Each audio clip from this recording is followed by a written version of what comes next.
time I have given this little nugget of wisdom to teams that I work with, it's like light bulbs start going off in the room. It is that impactful. So I want to share it with you today.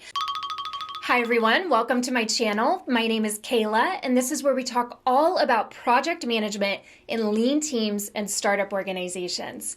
First off, I want to say hello and thank you to all of my subscribers.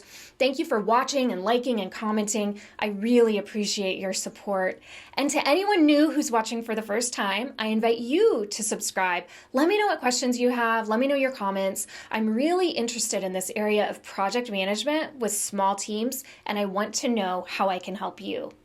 Okay, on to today's topic. Now, today we're going to talk about something that seems so simple. You may be wondering why we need a video for it, but I'm telling you, as a project manager, this is invaluable information. You have to know this. And really your teams need to know it as well. And it's up to you to communicate that and teach that to them. What we're going to talk about is what is the actual definition of a project. And I was inspired to do this video from a recent conversation I had with a colleague who shared with me that every time her team gets together to talk about the project list, it's overwhelming. It's almost like, let's not even do it anymore because we don't get anywhere. The project list seems like it just keeps growing and they don't cross anything off. And she was like, you know what? It seems like a lot of this stuff shouldn't even really be on the list.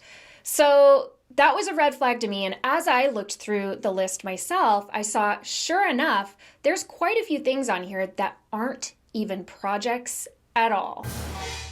And this is a common thing I see with teams, is not really understanding or knowing how to define projects, which ultimately becomes a problem, because if we are trying to apply project management frameworks to tasks or things that are, operational in nature, then it's not going to work. It's not going to be a success, right? So understanding what the definition of a project is and how to identify when you have a project on your hands is so important. Now, we're lucky because we have an actual definition for projects that we can use, and it's very simple and easy to understand. If you Google projects, you'll easily see what the definition of a project is. If you have your PMBOK Project Manager Body of Knowledge book, then it's in there too. I highly recommend getting that book for really any project manager, but especially if you're looking at becoming a PMP. Get the book, you need it.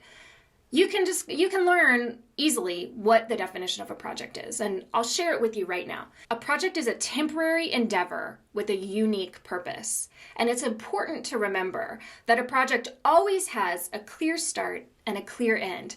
Projects do not go on forever, right? A lot of times we'll have projects that last for a long time, or perhaps there's many components to the project, or when we're done with the project, we need to continue working on whatever it was that we did, but it's not part of the project anymore. An example of this could be like a software implementation.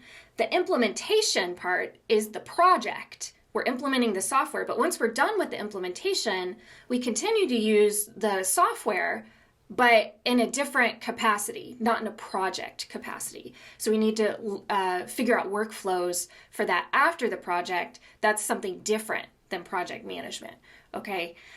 This is why it's really important when you are defining your project up front, building your project plan, your project scope, all of this stuff. You need to answer the question of, how do we know when the project is finished?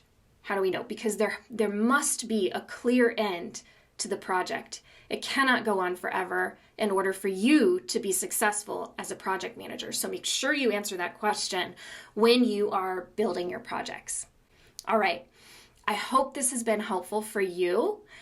Let me know what questions you have, what sort of challenges you have encountered in this area. Have you encountered struggles or challenges in this area? Let me know. I would love to hear from you. I'll see you next time.